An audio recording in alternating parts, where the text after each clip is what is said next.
Yes, everyone, and welcome back to the Irish Hotspur with your boys, Dave and Jack. Jack will be with us in a minute. Just had to move room. Some noisy truck driver out there, I reckon he said. But of course, we are back with our Thursday show, the Tottenham Weekly, with Sean Butler and Ben from We Are Tottenham TV. As usual, we like to find out how the boys are. We'll start with you, Shawnee, since you're up here with me. How you keeping, my man?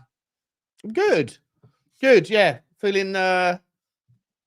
I'm excited about the weekend, about the game. I know everyone's sort of petrified, but I feel like it's going to be a really exciting game of football. I'm personally going to the game, so I have not been to the stadium, so dreading the drive. But yeah, ultimately, I'm in good spirits, mate, and I know that we're going to get through this tough period, and at some point we'll be over it, and we can get back to playing beautiful football with a full strength team. But until then, we smile on anyway. I hope you guys are all doing well, and shout out to the chat. I hope the chat's doing fine.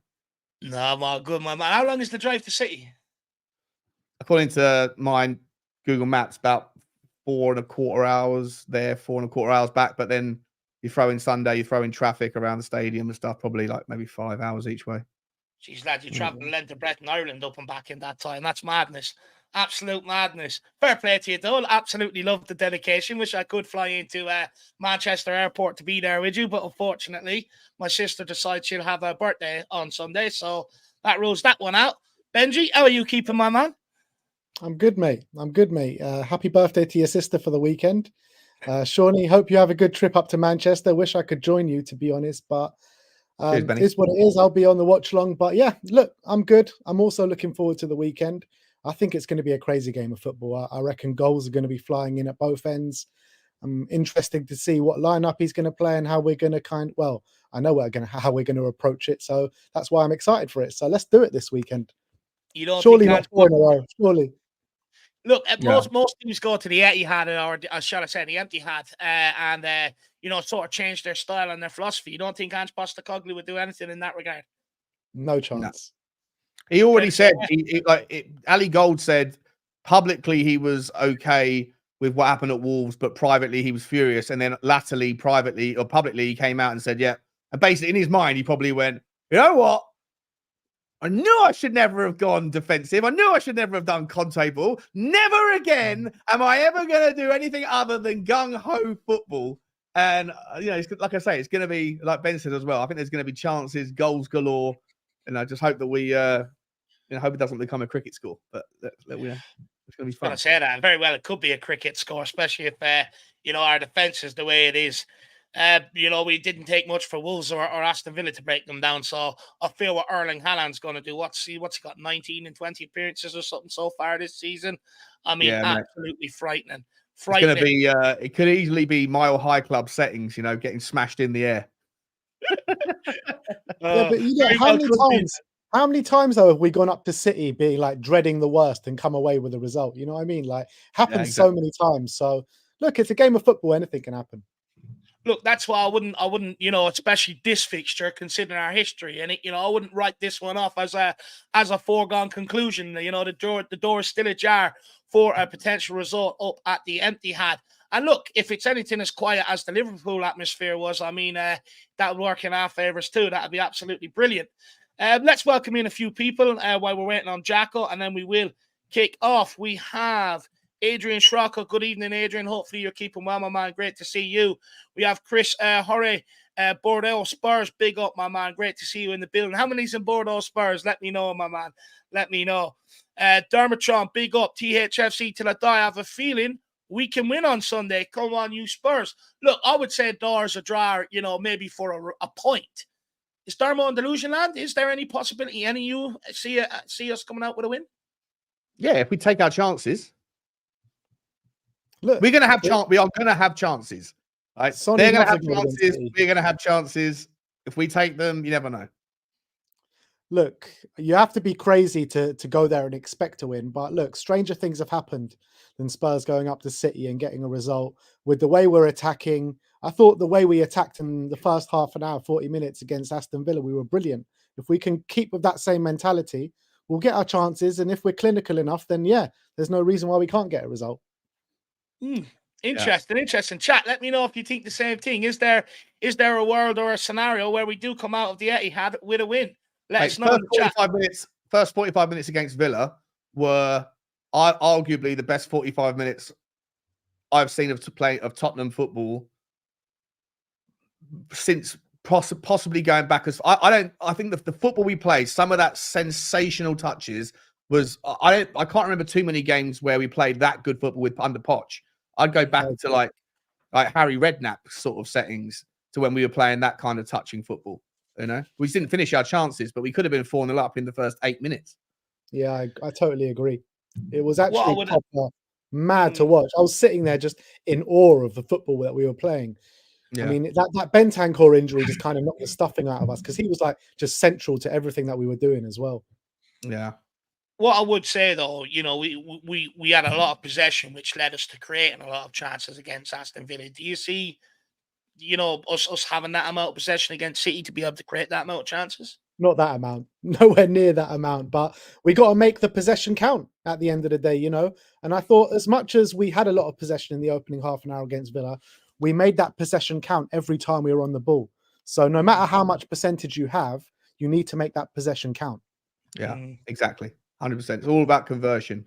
Plus also, as much as I understand the rationale, Sonny's trying this thing, you know, where like Chelsea did it when we were down to 9 men and it took them 15 minutes to figure out how to play against us. And then Nicholas Jackson stood 2 yards offside, but he was never going to be part of the first phase. He was trying to get they'd let the late run come through and then he'd already have a march. Sonny was trying to do that, but I don't think he sent the kind of message through to the rest of the team not to look for him in the first phase. Because that only works if you're trying to steal an advantage in the second phase, right? Otherwise, you're just offside. And I think that Sonny was obviously trying to do that, but I'm not sure it was like a well-communicated game plan because everyone was looking to go straight to him too many times, you know? So, but yeah, look.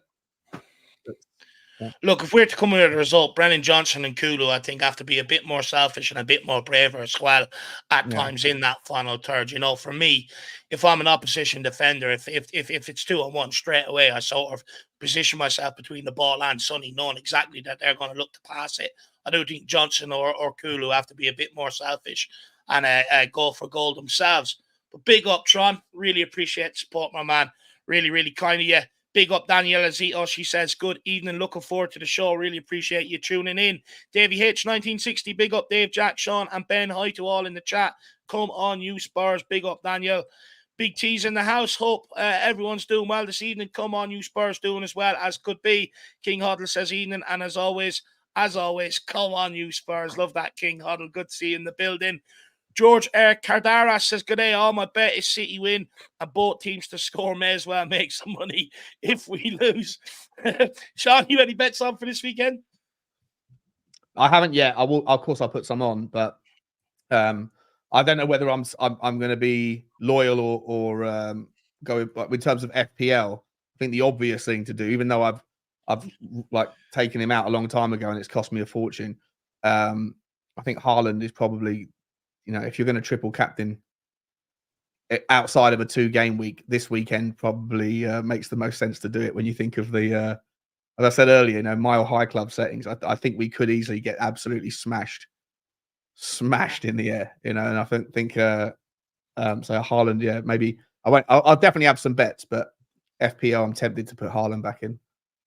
Ben, look at Ben with that little. Ben's got that little smirk on his face because he knows he's on 800. Who comes crawling back? Are you on 800 points yet? You must be close, aren't you? I'm not even sure though. I know I'm top of the league. He's got such a tiny advantage. He doesn't even check anymore. Yeah, he knows he's going to be sat number 1 for a while. Since you moved down into 7th place, I never checked the league again. Yeah, I've messed up massively. Absolute shameless, George. But I do hear you out on that one, my man. Moondog says, good evening, lads. No to Sinbins, member for 24 months. That's absolute incredible service. Round of applause to Moondog. Really appreciate it, my man. Guys, I've had my say on the Sinbins on the podcast this morning. I mean, for me, I don't understand why they want to cloud decisions even more when they can't even get the decisions that are or the rule book that's available to them right as is. And I think it's only going to create more controversy. But look, we'll ask Sean, we'll ask Ben, where are you at with the sin bins or proposed sin bins into football? No. Yeah, I don't. I think it's silly. No, I'm not interested. Terrible idea. What they're trying to Americanize the sport even more than it is. I mean, how are they going to keep track with all these people that are going to get sin bins? What, 10 minutes here, 10 minutes there, 10 minutes there?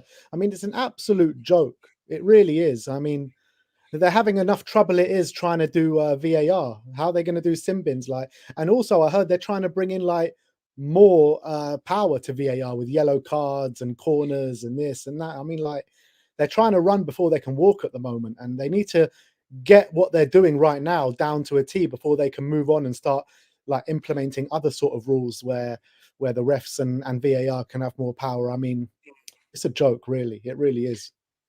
Like, if they want to bring in orange cards for sin bins, I mean, what's the point of the yellow and red card? I mean, when you look at what it's brought in for, right? It's brought in for accumulation of fouls. I mean, that's what the whistle, the yellow card, and the red card's for. You know, dissent. What? Well, I mean, what you're going to give out to a player for descending or for showing a bit of dissent towards decisions right now, considering how many they get wrong. I mean, seriously. Also, it's becoming a comedy sketch. It really is. I think you nailed it the other day when we spoke about it on Devil's Advocate Day, when you said they're trying to like protect the referees even more from frustration. If a yellow card, if Bentancur's challenge, or the tackle on Bentancur was a yellow card, and he rules him out for 2 months, yet if you talk back to the referee for giving a stupid decision against you, the guy who makes the horrible foul gets a yellow, but you get the equivalent of a yellow plus 10 minutes out of the game for telling the ref that it should have been a red card. Like, where like, it's basically they're saying, do as you're told. You're not here to challenge us or to question us. You're here to allow us to make as many mistakes as we want, and we will punish you if you dare call us out for it. It's absolute nonsense. I've got no time for it. Just as Ben said, just get your day job right before we start giving more authority and more power to you. Your burps. Yeah, it's an absolute. They brought in over here in Gaelic football, and all the pundits and all sitting there questioning, what's the point of it? It's absolutely useless. I think they vetoed it anyway after a trial run. It's just absolutely stupid and pointless, Moondog. Absolute pointless. Agree. No to sin bins, my man. Also, welcome in Spurs GCTV. Good to see you. We have J-Mac. Great to see you in the build, my man, of course. And Lisa. Oh, evening, guys. Hope you're well. We also have Drunk Vigo in the house. I think he's in here trolling. Big Pants says City are decent attacking team, unlike Villa, who drop our players down. Ricky Nato, good to see you, even the brothers. Ben, true, anything can happen. Come on, you Spurs. Tequila 316 says, sure, City get 3 men sent off, then we can win easy. That would be nice. Somehow I don't think they will. Darren Kilban, we need to defend brilliantly and take our chances and stop being caught offside. Good evening, Darren. Welcome in. Moondog says, we will win 2-1. Just got to sort my goal score out. Now, Moondog has actually got the last 3 Tottenham goal scores correct and has earned an absolute fortune over the last 3 Spurs games. He's on absolute fire. He got Lo Celso last weekend. He got Johnson the weekend before that, the game before that. And correct me if I'm wrong. Am I correct in saying maybe Kulu or someone else before that? I can't remember who, but, he's got 3 in a row. Brennan Johnson was against Wolves. Yeah. Lo Celso was against. Yeah, and who was the one before that? Was what was the game before Wolves? That was Chelsea. So that would have been Sonny. Sorry, Sonny. Was it Sonny? Sonny for Chelsea, wasn't it? Yeah. Yeah. Well, whoever. No. It was Kulusevski from the deflection. Yeah. He's got the last 3. He's been absolutely spot on with it all. He's a rich man at the minute. Wow. No, he's not. He's paying back all those fivers that he lost last season under Conte. I remember we were so close for us. I think it's going to be back to Eric Dier this weekend for Moondog. Don't. He's still looking for his first goal scorer. I guarantee he's probably going to put a 5er on it. Don't do it, Moondog. But big up, Moondog. Really appreciate Emerson Royale for 1-0 first minute. Emerson scored last year against them, didn't he? Yeah, he did. Yeah. 100%. Never know, rising up from the corner like a phoenix against City. Absolutely bury it. Big up, Moondog. Really appreciate the support. Good to see you, Mick Dundee, as well. Ricardo, good to see you as well. Who else have we got? Joseph says, big up, Dave, Jack, Sean, and Ben. What changes would you make on Saturday with our problems in the air? Do you see an opportunity for Dorrington if him and Donnelly can't get a chance? Now, when will they? We'll throw this one at you, Benji. Dorrington and Donnelly. I mean, as much as I want to see them given a go away at City, I mean, it's a big ask, man, to throw two 18-year-olds, or I think they're both 18, 19-year-olds into the deep end at City. I think it's a bit too much. I think up front, we should be all right. So I don't think Donnelly is needed. I mean, Dorrington is probably needed, but to throw an 18-year-old kid away at City coming up against Erling Haaland, you're just asking for trouble, to be honest. So that's not throwing him in the deep end, is it? That's like throwing him off the side of a cruise ship into the middle of the Atlantic. Go on then, Dorrington, swim for your dinner. Yeah, exactly. So, nah, not for me, to be honest. And he's saying, like, if you don't give them an opportunity now, when will you? I mean, the opportunity has come and gone, in my opinion, to give these guys a chance. I don't throw them in against City. Wouldn't want to see them against Newcastle. So, West Ham, no, in an intense derby. So, I think the time to play them was probably in the Wolves game, if we were going to play them in any of the games. So, look, we need to go with our kind of a team that we know that can face up to the challenge against Man City. And I know not a lot of people are going to want to hear this, but Eric Dier has been there and done it before against a Man City team. So maybe on the one-off occasion, but I am very scared with Eric Dier in the high line. That's my problem. So if it was down to me, I stick with it. Emerson and Davis, unfortunately. Shawnee, where are you at with it? Is there a case, do you agree with Ben? Do you know there could be a case for someone like Eric Dier coming into this game, or would you stick? I probably would stick where I don't think I thought Emerson did okay. I think Ben Davies, I mean, I think you make the argument for the second goal specifically. I think, and they got 1-2 sliced through like a hot knife through butter. It's a little bit naive, but I don't think that's any better with Eric Dier. I personally don't want, I'm with Ben. I don't think Dorrington is ready. I think the next game you probably look at him if there's an opportunity, if you need to at that point. Even though Romero would be back, would probably be Everton at home, which is a while away. But by then I think you've got Romero back, so hopefully there won't be a conversation. Donnelly, I think you give him 10 minutes if we need it. I think he should have got 10 minutes in the game against Villa. But look, after Davies and Royale, my argument would probably be Højbjerg. I think that you could play Højbjerg in at centre back and just have a bit of intelligence there, someone who's calm on the ball. Because I think sometimes we make a rod for our own back by rushing the ball out. When we do win the ball back at Wolves, we did it. We kind of just started hoofing the ball clear and stuff. And I think that I think we haven't got really. There's not really a ball player that under the pressure cooker. I think that maybe if you put Højbjerg back in there, if you need to. But I think that to summarise, I think Emerson and Davey should keep the gig. Yeah. Look, Joseph, I think as much as I really like Dorrington, I think his chance has come and gone. If Phillips is back as well, puts him even further down the pecking order. When it comes to Donnelly, is Phillips back now? Is he? Sorry, I didn't realise that. No, I said if he is. I don't think there's clarification around that. He's not. No. He's out for a while, right? Yeah. Lovely. But look, when it comes to Donnelly, look, I'd argue what's Felice done with his minutes? Why aren't they going to Donnelly, who's done more at Tottenham Hotspur? I think he should be on the pitch ahead of Felice, and if Felice continues to not really make much of an impact when he comes on, I'm throwing Donnelly in there. That's where I'm at with that, my man. Big up, Joseph, though. Really appreciate the comment. Then we'll take this from Tron, and then we will crack on. Jack's having a technical difficulty, so I don't think he'll be joining us this evening. So I'm going to crack on with it. I've got plenty of questions for the boys. Anyway, Dermotron says, of course we can win. We are the mighty Spurs, but a massive thank you to LTL for saving our club and winning the last FA Cup. R.I.P. Terry. Spurs for life. Very sad day last weekend, lads. Any Terry Venables moments stick out to you in particular? I just remember, I was a bit before my sort of time when he was manager at Tottenham, but I do always remember my dad telling me the story of how my dad became quite close with Terry Venables for a little period when he was selling his stake in the club via my dad's the company my dad worked for in the stock market. So he's an absolute legend of a guy. And when Alan Sugar got wind of the fact that Terry Venables wanted to sell his stake but didn't give first dibs to Alan Sugar phoned up the stockbroking company my dad worked for, spoke to my dad or spoke to someone on the desk and said, you do not sell those, so you give me first crack. And my dad phoned up Terry and said, do you want to go through them or do you want to go through the market? And Terry Venables said, don't you dare go back via Alan Sugar. You sell that to whoever the banks were that were buying the stake. So if it had gone a different path, if Terry Venables had eventually sold it to Alan Sugar, then the whole kind of direction of travel for Tottenham could have been a lot different, you know. So, but apparently Terry Venables was a great guy. R.I.P. Brilliant, absolutely brilliant. Shawnee's family high up there. You never know. You might have the Butlers on in Tottenham Hotspur one day. Benji, where are you at, my man? Favorite memory of Venables?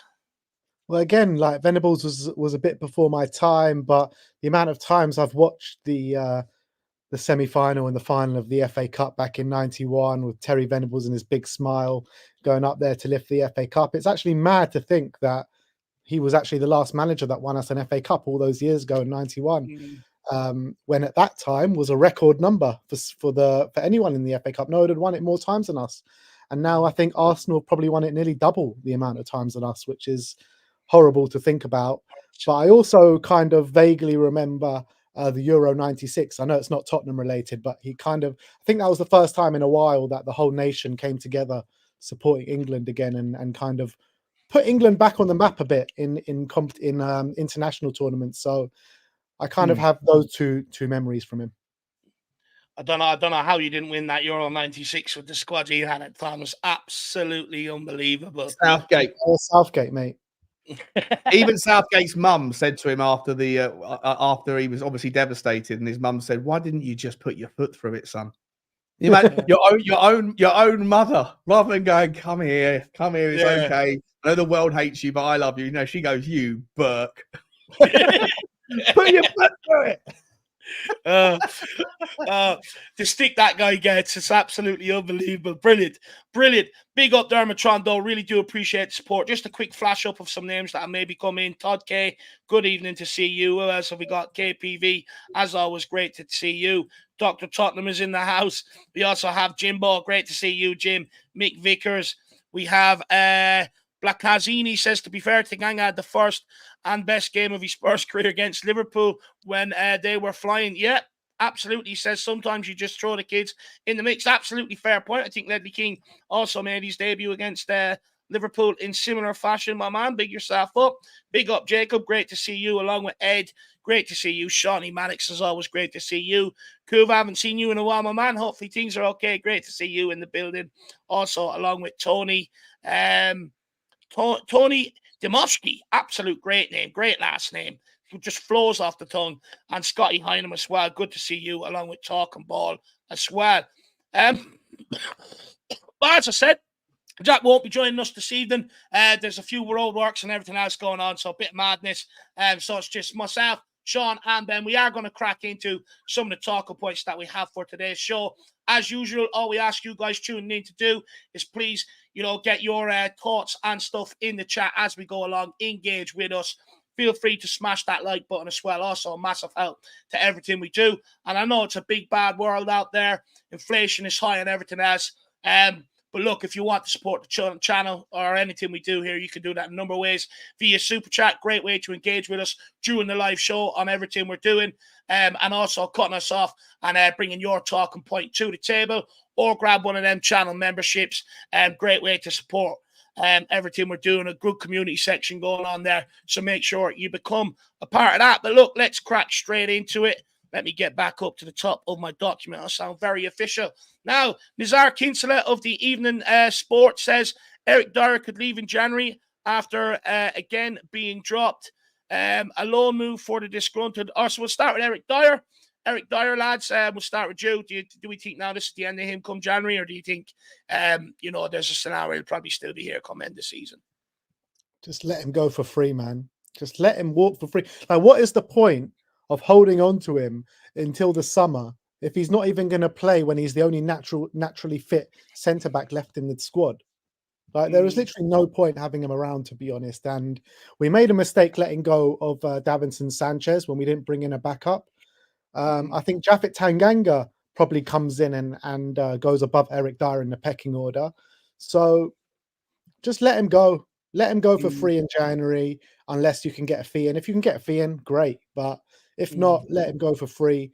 But it's imperative to bring one in, if not two, in January. 100%. Couldn't agree more on that. Big up Mark Cook and Derek Hutchinson as well. Sean, where are you at with your best friend there? I know you're a huge fan and advocate of Eric Dier's abilities. Do you think he now needs to go this January? Yeah, no. Well, I don't think he will. I think he's gonna. Apparently, Andrew has had a conversation with him, right, and basically told him where we stand or where he stands. But I just had a conversation with him, and he says any backup right back or left back will be getting into the team at centre back before you. Yeah, Chirpy. If Chirpy wasn't on the injury table right now, Chirpy would be ahead of you in the pecking order as well. So just go. But yeah, I think I don't think he's going to be playing for Tottenham unless we get absolutely any even worse injuries. But I don't think he's going to go. I feel like unless Tottenham pay out his contract or come to some agreement, I don't think he's going to go for free. And I think that Daniel Levy, from what I've read in reports, he thinks that he's going to get some sort of residual value out of a sale, like he wants to get £1 million or something here or there. But for me, I don't think anyone's going to want to pay it, and I don't think he is going to accept anyway because it will, limit his sign-on bonus or whatever else. So for me, I think you need to free up space in the squad, and I think you need to, get these last kind of. I know there's still a couple more here or there, but get them out. So yeah, I'm an advocate for getting him out, but I don't think he'll go. I think he's going to dig his feet in the ground and run his contract down. Look, very well maybe. I just hope that maybe Jose Mourinho comes calling for Roma, brings him over there, pays a little fee to get him nice and early and send him on his way. Because if we let Eric Dier go, that frees up a foreign spot in the team, which means we can then delve into the foreign market. So that'll be absolutely brilliant. And it means I can relax then and, just enjoy Tottenham. But look, a low move for the disgruntled Jota currently at Al-Ittihad is a possibility in January. Johnny, we'll start with you on this one. Jota, what's Scout telling you? Is he going to make it in the Premier League? Yeah, I think he's a really good player. I think he's got amazing technical ability. I think he knows the system. I think he can drive at players. He's got a wicked little shot on him from distance as well. I'm not against it. What I think would make the most sense though is I don't think we should necessarily. I think because money's going to be tight, it always is in January, and we probably need sort of maybe three players. I think you can make the argument need more, but what I don't want Tottenham to do is spread their budget thinly and commit to 3 or 4 year contracts on players that are papering over some cracks here and there. I want us to stick to the plan around what we need for the long term, and if that means a striker, which I know we do, then that's going to take up the lion's share of the budget. You need a striker, you need a centre back, and so the only way that a winger really makes sense for me at the moment, like a Jota, would be a loan deal, and then see how it goes. A loan with an option in the summer. I think he'll do well for Tottenham. I really do. I think he's. There's other wingers I'd much higher prioritized than him, but I'm okay with it. I think he would add value. But like I say, a loan for the short term. What I can almost see happening though, for what it's worth, I wouldn't be surprised if, maybe Newcastle were looking at him, or Chelsea, one of the teams that have got a relationship with the Saudi Arabian clubs, or whether or not they have a word with the PIF people and say, we're trying to compete with Tottenham. Don't loan them to him, or don't loan him to them. I don't know if there'll be some sort of kind of blockade there, but yeah, I like Jota. He's a good player, really good player. Do you know what, on Jota? I've seen a lot of him at Celtic, and I think for that level he was good. They originally loaned them in, like what he offered, and then bought him. And I think, look, technically sound, but I have my doubts whether he'd be able to make the step up to the Premier League.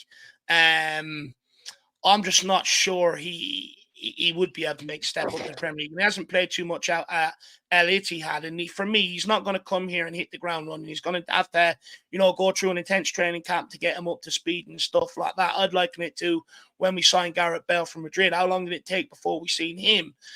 So for me, I do worry about this sort of transfer.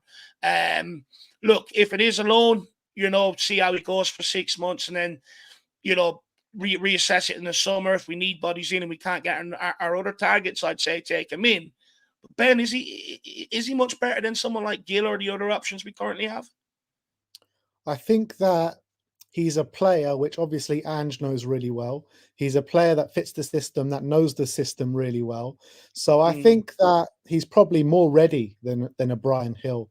I like you, I'm a big believer in Brian Hill, but every time he's played this season, the chances that he has had, I don't think he's grabbed them with both hands. I think he looked good in the first half against Aston Villa, but then in the second half, he had a massive drop off and he was pretty much not playing in that second half and he got rightly taken off. So I do think he's a better player than Brian Hill and more ready than Brian Hill.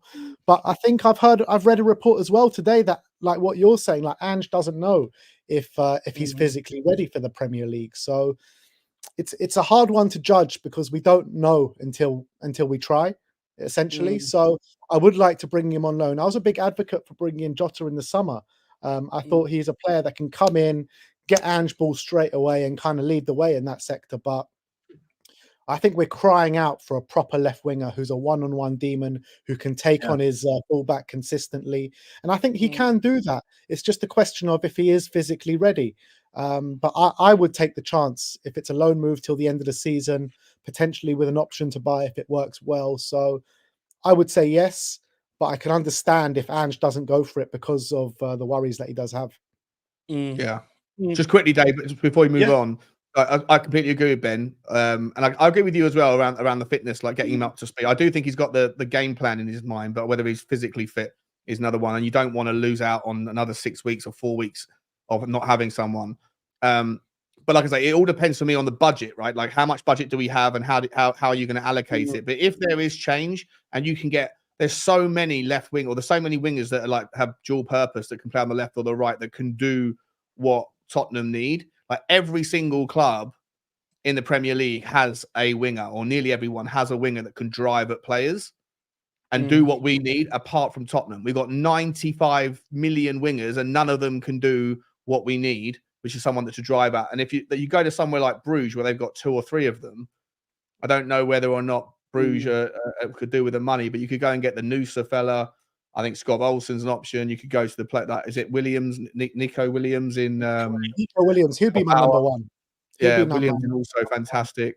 There's loads of them out there, and a lot of them are running out of contract. So, if you can get something done there, and that's actually plausible early in the window, then maybe Jota is surplus to requirements. I don't think the budget will allow to bring in someone as good as that in January, to be honest. And I think that's why I just think the loan move for Jota makes sense. So if it works, it works. Great, you can sign him.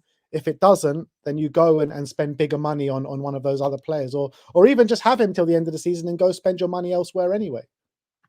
Yeah. Or just go to Sporting, do another deal like we've done with Pedro Porro, delay the payment to the summer, and go in and get Pedro Gonçalves, 10 times the player of Jota. Jota's a gamble. We don't need gambles. We need instant. And Gonçalves can play everywhere, mate. He can play on the left. He can play on the right. He can play through the middle. Utility is the second best ability. Right? What's his one-on-one dribbling like?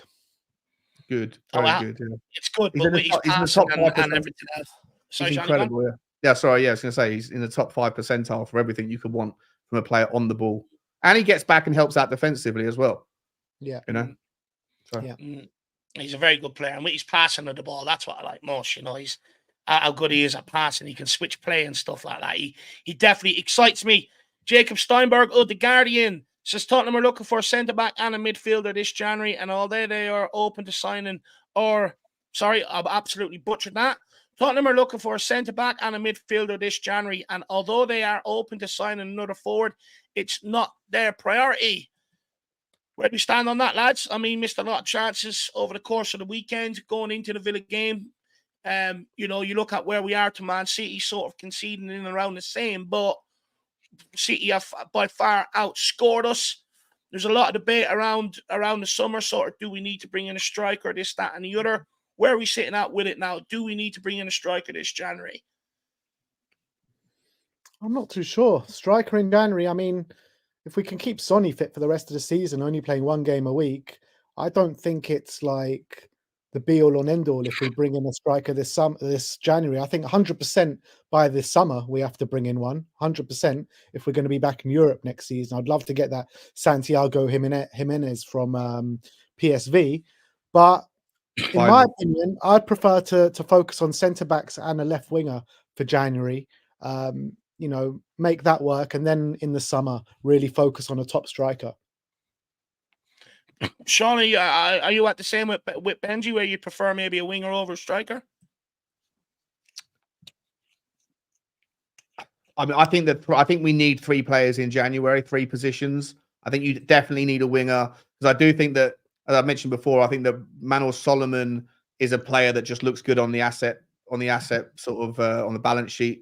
And I think that that's a player that you can sell in the summer for 10, 15 million quid and turn it into a profit. So there's no necessary need to think of him as a long-termer. Obviously, Perisic is out, and you know, Richarlison, you hope there's a chance to liquidate. It depends on the outgoings, depends on what happens with players and their sort of determination to stay or leave or whatever. If Richarlison does go, and if you can get money in for him in January, then I think obviously then you do need one, because if you do lose Sonny, you know, we rolled the dice with, if we can keep all these players free until January, we rolled that dice in the summer, and the dice will come up with snake eyes at the start of November, right? So I do think we need a striker. Santiago Jimenez is my top pick as well. I think he's absolutely wonderful. I don't think he'll be short of options though. I think there'll be a bidding war for him. So probably will be difficult.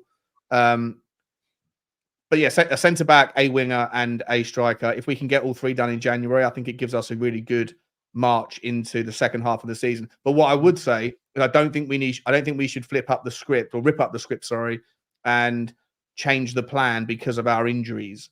I think that this season we've been guilty of doing this before, where we spread ourselves too thin. We go and buy subpar players, and many of them, to get through a certain scenario. We did it with the Bale money before, and it didn't work out. And I want Tottenham to go, like, if the season is a write-off because of our injuries, so be it. This is a 4-year project. Let's not suffocate our 2nd and 3rd year chances by signing too many B level players now. I'd rather sign 2 A-level players that really help the squad for the next 4 years, not 4 that are going to help us for the next 5 months, if that makes sense. Spot on. Look, for me, I think a striker's imperative. I really do.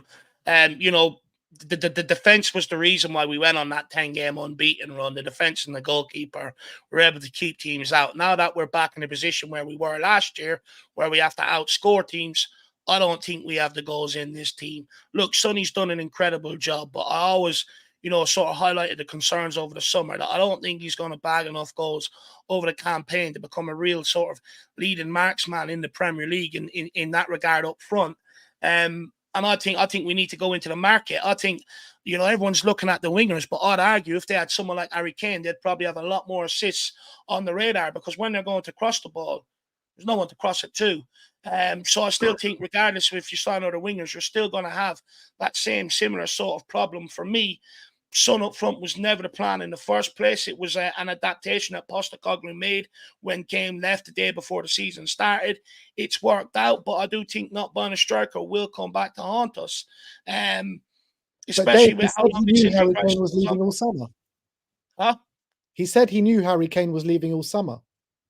With them, why didn't the club go and get a striker? That's what I'm saying. You need to play. I think they tried to back Richarlison to do that role. Well, it hasn't worked out. Well, I don't understand why they backed Richarlison do that role after he failed last season. For me, you know, this is the problem. We keep sitting here, you know, doing the same thing over and over again, expecting players to come good where they just haven't, you know. And for me, I think it's important that we go and get a striker. If any team that means business, any teams that has aspirations, they have a marksman up front that'll bag them between 20 and 30 goals. It's a massive reason why Arsenal fell off the pace last year and didn't go on and win the league title, because they didn't have that main marksman. And it's going to be the same reason why they're going to bottle it again this year. Look, for me, I think we underestimate the value or the importance of a striker. Look, the original plan was everyone chips in with 15 goals across the front line. That ain't happening, and I don't think it's going to happen between now and the end of the season. So for me, I think we need to readjust, reevaluate, and I think we need to go and get that striker in the door. Well, who it may be, I don't care. It's up to the club to go and fix it and fix it adequately, in my opinion. Any of you disagree? Disagree? I mean, I kind of agree and disagree. I do think we need the striker, but I just think we've got more pressing issues going into the January transfer window. And look, if we go get a striker in January, I'll be for it and I'll be happy for it. But But I just feel like we need to focus on other areas before we get that striker in. Centre back imperative. Like if How we many don't get centre backs do you want then? one minimum, two ideally. A two would be nice. So, and what sort of level are you talking about? Are we, if the budget's like 70 million quid, let's just throwing a number out there, 70 million quid. Yeah. Would you be happy if we spent the entire budget on two centre backs, or what? Even ones like went and got someone a big name like a Tapsoba, if that meant no striker, and then you went and got a loan for Jota? Would you two players, one world class? Yeah, you'd be okay with that. I would accept. Like I saw links the other day to Todibo from Nice. Yeah, he looks like a proper centre back. So if we could get him, maybe a cheaper deal for like a Kelly and a Tosin Adarabioyo, one of those two, a Jota on a loan, and no striker, I'd be more than happy with that this January. I reckon that Todibo is probably going to go to United, isn't he? Because Nice own, that's the same owner, right? Yeah, Jim Ratcliffe. Well, someone of that level, though, is what I'm saying. Yeah, I know what you mean, though. Yeah, 100%. Yeah, I definitely think we need a centre back. I'm not so sure on the winger situation. I'd prefer a striker. I'm not sure what bringing in a winger is going to solve when they don't have anybody in the box to cross the ball to. They're not getting any crosses into the box, our wingers, anyway. They are. Gil put a beautiful cross ball in for Son the other day. He couldn't get on the end of it. He ducked out of that across the box. This is it. I didn't see the replay properly. Did Sonny duck out of that head, or did he just miss it? The people were telling me that he ducked out of it like he. Well, I don't think he went at it with any real conviction either, personally. But and even to Ben's point, even if they weren't crossing the ball, there's a reason why they ain't crossing the ball, Ben. No one to target, no one to hit. I don't think any of our wingers though are suited to Ange ball. That's the problem. Yeah. I disagree. I think we look a lot more balanced when you put a left winger on the left, or left footer on the left wing, and a right winger on the right wing against Villa. Although I do think for this weekend, I think this is the game where Brennan Johnson can really shine against City's high line. Keep getting in behind with Sonny. I think we'll have that dual threat in behind. So I think it'll be all right for this game. But when you're asked to take on teams in low blocks, I just don't think we have the tools to break them down on the wings. Yeah. Brennan Johnson was a lot of money to spend on a player who, from what we've seen of him at least, is at his best in a high against a high line defense. But how many teams are you gonna, like 50 million quid or whatever on a player that doesn't like to dribble, and thus far from what I've seen can't last more than 50 minutes without being exhausted? But has Sonny not had problems against low block teams this year as well? Sonny, no, I agree. I 100% agree. But I think Sonny's part of the furniture. I'm just saying, if we're playing, you pay 55 million pounds for a player. It doesn't really make sense to have spent the money we have on a player that doesn't do.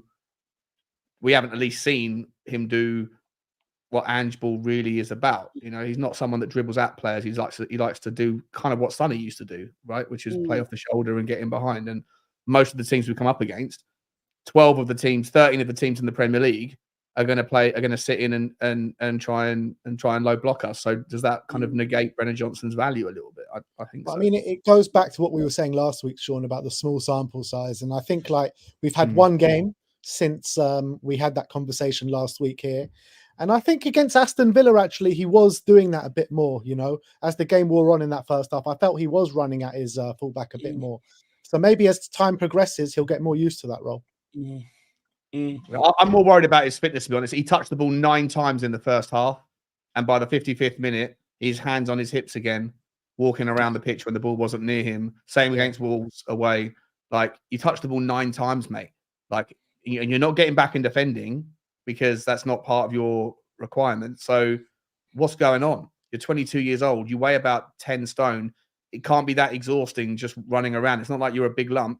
Decky's fitness is unbelievable. That guy can run for 2 90 minutes and still go the whole distance. But I said it before, I say it again. I'm speculating here, but I think that guy vapes because I've not seen anybody be so puffed out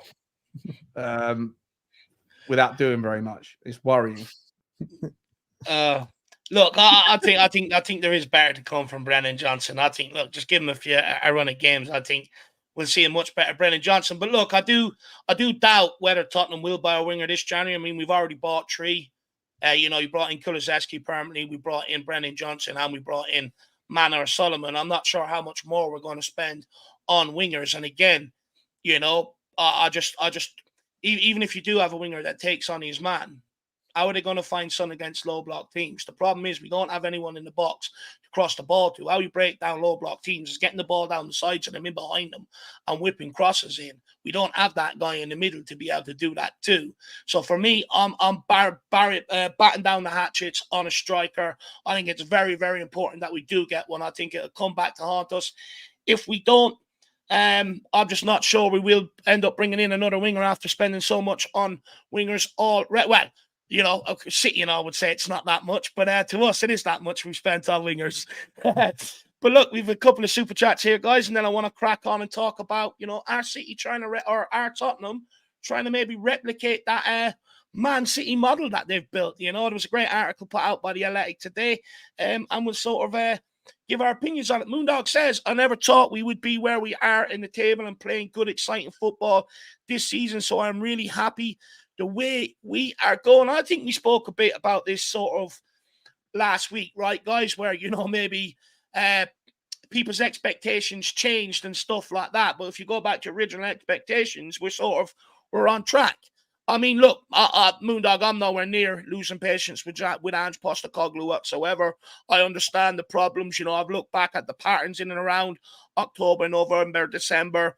We just don't have the squad to cope with the amount of fixtures. It's that simple, in my opinion.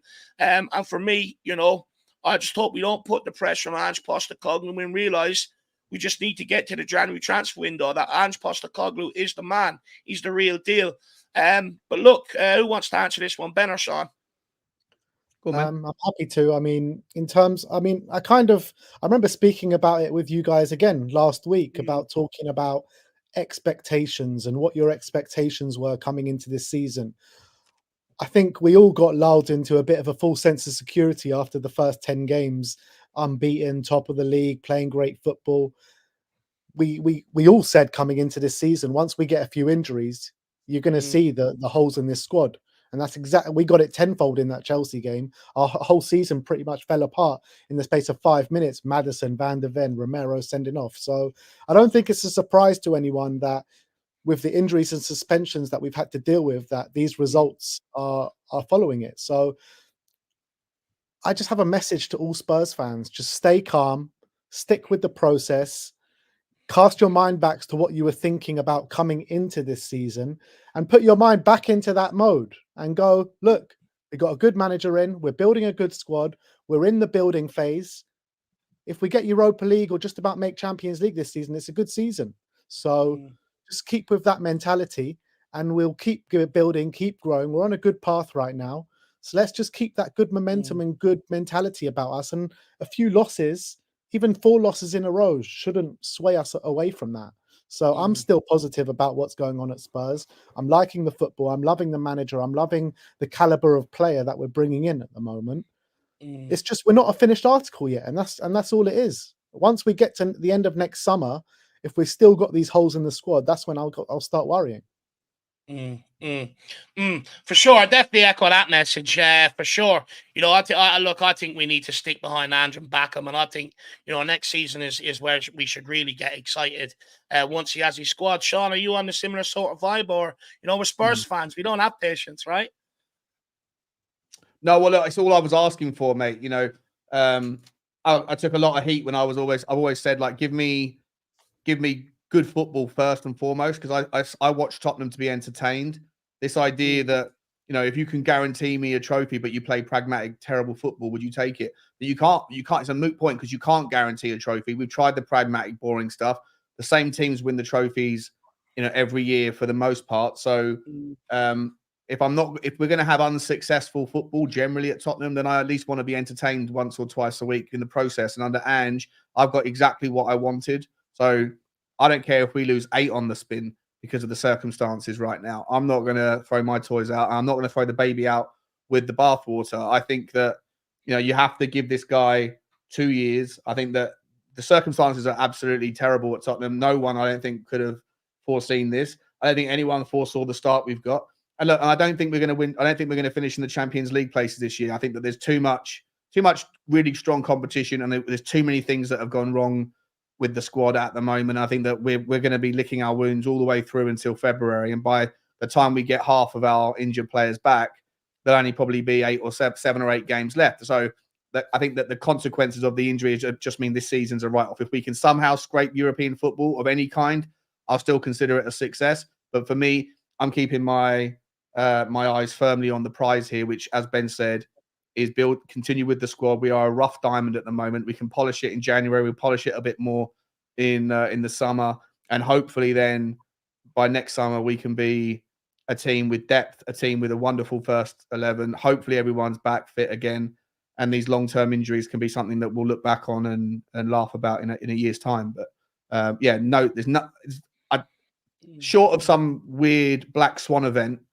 There's nothing that's really going to tear me away and think that Ange isn't the right guy for Tottenham. Not in the short term. Yeah. I completely agree with you, but I wouldn't go as far as, saying it's a write-off yet. I still have hopes of maybe a sneaky FA Cup run. Hopefully we can get players back in time for that, and... I'm not saying it is a write-off. I'm just saying my expectations are that, I'm with them back to where we were, back to the expectations back in May or whenever it was, June, when he first signed, which is just give us good football, give us something to believe in, a process and a vision, and expect a volatile season. And we're having a very volatile season. It's just been volatile, like incredibly high, and then probably now a period of incredibly low. But an FA Cup run would be nice. Be interesting to know though, guys, whether you think that when the FA Cup comes around, does he treat it seriously, or does he treat it the same way the Carabao Cup was treated? He has to treat it seriously. He has to. It's like the utmost importance that he treats this seriously. It's the only trophy we can win this season. I think, can you imagine, like, if we go deep in the FA Cup, get to an FA Cup final, Ange's first season, as the tournament progresses, we'll be getting all of our players back as well. So for me, we have to use that as a priority second half of the season, the FA Cup.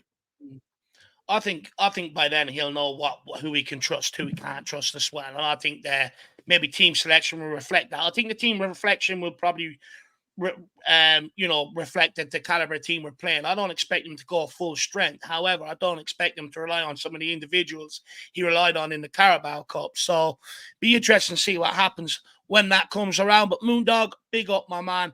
Really do appreciate the support. And look, I agree with you that no one ever thought we'd be at this point where we are so far. So, look, let's just keep trucking on, my man. Absolute legend.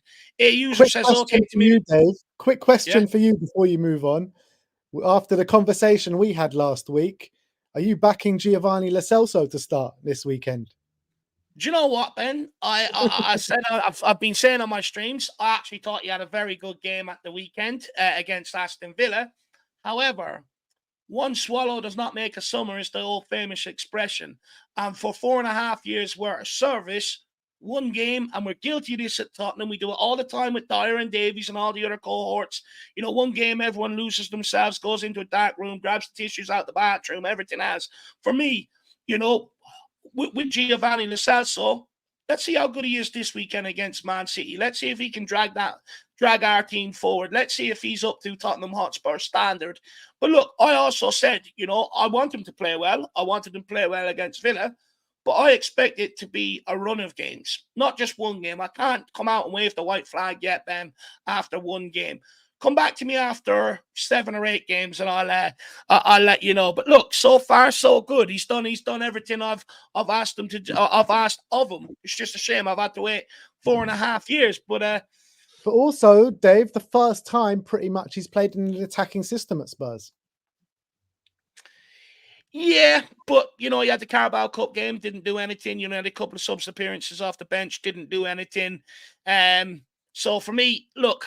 And I would also argue if he's a system player, he can't be that good then, can he? Other players can play defensive football and attack of football like they've shown. They can adapt to multiple positions. So I'd also argue if he's a system player, he ain't that good. Didn't fill up no trees last year. Yeah, fair enough, but that's 1 year. Lo Celso's had 4. Yeah, 2 of them alone. Yeah. Because he didn't do anything with the year previous. Look, like I said, give me 7-8 games of good performances, and I'll reevaluate, or I might come out and say he can stay. But until then, I still maintain where I'm at right now. Sean would love that. But yeah, one swallow doesn't make a summer, lad. But big up A User, my man. Or actually, sorry, A User says okay to mimic City as long as we mimic the trophies. Look, we're going to come on to that now in just a moment, my man. Yeah, look, we've had a lot of sort of people from in and around the City group, from various parts of the City group, brought them into Tottenham Hotspur. We've got a few questions on that, which we'll go into. Will we ever mimic the trophies they bring? I'm not quite so sure. I don't think we have the money to finance it the way they initially did to get it up and going. A User, really appreciate support. Ricardo says, big up with the big bucks, my man. Really appreciate it. He says, I think we need more patience. Johnson and Gill have hardly played in our reality. These guys need time. Biggest concern when midfielders go to AFCON. Now, Benji, I'll start with you on this one. We'll come back to Shawnee, because with Brennan Johnson, you always say he's had an injury, give him time. But you didn't say that with Gill when you assessed him earlier on. You just said, look, you know, he wasn't driving at his man. He wasn't doing this. He wasn't doing that. But he's also off the back of a long injury layoff. So should we have the same sort of energy towards Gill? Give him a bit of time? I'll throw that one back at you. How long has Hill been at Spurs? 2 years, 2-3 years, huh? 3 2-3 years. So 2-3 years. 2-3 years of doing nothing. Excuse anything? He's done more than the Celso. Huh? Not really. He has. No, he hasn't. Yes, he has. What's he done? Well, he assisted Harry Kane last year at Palace, ripped them apart. A few good appearances off the bench last year. Unfortunately, loaned out when he shouldn't have been. Brought in Danjuma. What did he do? Absolutely zero. So, you know, also, when he got loaned out, he went and won a UEFA Cup or the Europa League. Did Lo Celso win that when he was loaned out? Don't know. He went to Villarreal. Did they not win it that year? I can't remember. I don't think he won it. Maybe he did. Maybe he did. Maybe I'm wrong. Look, I don't know. I don't know if he did or not. But the fact of the matter is, Lo Celso, I'm a massive fan of Brian Hill, by the way. I really am. I call him Hill Messi, just like you. But I think Giovanni has done more in a Spurs shirt than Brian Hill. And I'm willing to give Brian Hill time. I really am. I want to see him flourish at Spurs. I'm just saying I haven't seen it as of yet this season in Spurs shirt. That doesn't mean I don't want to give him time. I will give him time. I want him to get the opportunities. 100%. Yeah, no, fair. Johnny, where are you at with it? Do you agree with Ricardo? You know, with you, because you're, you know, the few people in the chat are saying they were saying, "Oh, here we go again." When Shawnee was on about Brennan Johnson vaping, do we just need to give maybe some of these guys just a little bit of time to gel? Yeah, of course. I'm not saying like, you know, I'm not a fan. I just want the guy. I want him to be get his fitness up, because I don't think it's a case of match fitness. I think it's a case of actual fitness. And I've just got question marks over the suitability for the system. But of course, I'll give them time. He's been injured already. He's had a hamstring injury. He's only played 3 or 4 games for Tottenham in 13. So yeah, I'm certainly not in any way writing him off. I also love Brian Hill. I thought he played really well in the first half against Villa. I think he does a lot of things off the ball as well. He gets stuck in. He's got an engine on him. And I think he needs a run of games. And for what it's worth with Lo Celso, you know, I tend to worry a little bit about his personality. I think I read today again that he's moody as you like back, you know, at the training ground and stuff. So I don't even think he smiled when he scored the goal, did he? Even though it was a brilliant goal, I'm not even sure he smiled. You know, I think he's a good-looking bloke, but he's doesn't want to crack his good skin around his mouth. I don't know. For me, I feel like look, I'll give all 3 of them a chance. Needs must. I want them all to do really well at Tottenham. I actually like all 3 of them as players when they're at their best. But yeah, of course, I agree with Ricardo. Give them all time. But you know, sure. Ricardo, this weekend. You start Hill this weekend. Yeah, I do. Yeah. I think if you're looking to keep possession, I think you start Brian Hill for sure. I think you pretty much go the same as. I think you start the same team as last time, apart from Basuma's in for Bentancur. Yeah, basically. I'm not sure what other options you've got. You could drop Gio and put Kulu in the middle and bring Papa Matasar back in. You know, there's options there. There's options there. Look, we'll wait and see. Wait, is Sarr fit? Sarr, I think, is back for the season. Yeah. Oh, really? I didn't know that. Oh, okay. Well, I really like Decky in the 10. I thought Decky was excellent in the 10. Really enjoyed him there. Season, wasn't it? Yeah, 100%. Yeah, 100%. And I think that's shone a light on an option that we've got. If Pape Sarr's back, so this is the conversation now is drop Lo Celso, put in Sarr. Is that the conversation? That's the question, is it? Basically, yeah. I think Lo Celso did enough to keep his place, to be honest. I thought he played well. So, but do we need that Pape Matar engine and also that kind of probably in the second half? Because like he does so much work with Pedro Porro on that right-hand side, covering for him so many times. So I think we might need that against City. I think he will play. I think he'll be asked to double up on Doku with Porro at times. Personally, look, it could be Bissouma, Sarr, and Lo Celso. You just never know. You just never know. And then Decky back out on the right-hand side again. Yeah, probably, and then maybe Johnson over the left. I worry. Decky's strength is his ability to outmuscle like mid-level strength fullbacks. I think he'll be nullified a bit by Guardiola. So I wouldn't mind seeing like a faster player going at Guardiola, like sacrifice the strength thing, and see if someone like Hill or Johnson can run at Guardiola, because I think that Guardiola's not quite got the same in that level as he does in strength. So I think you'd rather, if you've got the strong player in Decky, you'd rather put him in a different, maybe in the 10 and let him battle someone else in that role. I don't know. I'm just thinking out loud, but. Just look at us. We've got options all of a sudden, huh? Options all of a sudden. Who would have thought that? But, big up, Ricardo, my man. Really appreciate the support. And look, when it comes to midfielders going to AFCON, Son's also gone to AFCON, or not AFCON, he's gone to the Asian Games. So, I mean, we're going to be left sort of light in that January. What I will say is I think there's a bit of a winter break there. So hopefully, that'll get us over the worst of it. But, yeah, look, worrying times. Look, that's why I bring me on to the last question, maybe on the transfer window, before we quickly move into our Spurs trying to beat a new Man City. Daniel Levy, is he, look, despite reports from David Ornstein and other journalists saying there's not going to be that much money sort of this January, are we at the point where sort of Daniel Levy, he has to find that money to help Postecoglou come January because of the injury crisis we're going through? It depends how much money you're talking about. I don't know what is not a lot of money in football these days. Give me some figures and I'll be able to answer the question for you. But look, I think there are options out there if you want to kind of just make do. I think there are centre-backs out there like a Lloyd Kelly and a Tosin, and players that are going out of contract that you can get there that will be adequate quality, and players like Jota as well on loan, and maybe a couple of other players from Saudi which we could target if we don't have too much money. But I don't understand why we don't have so much money.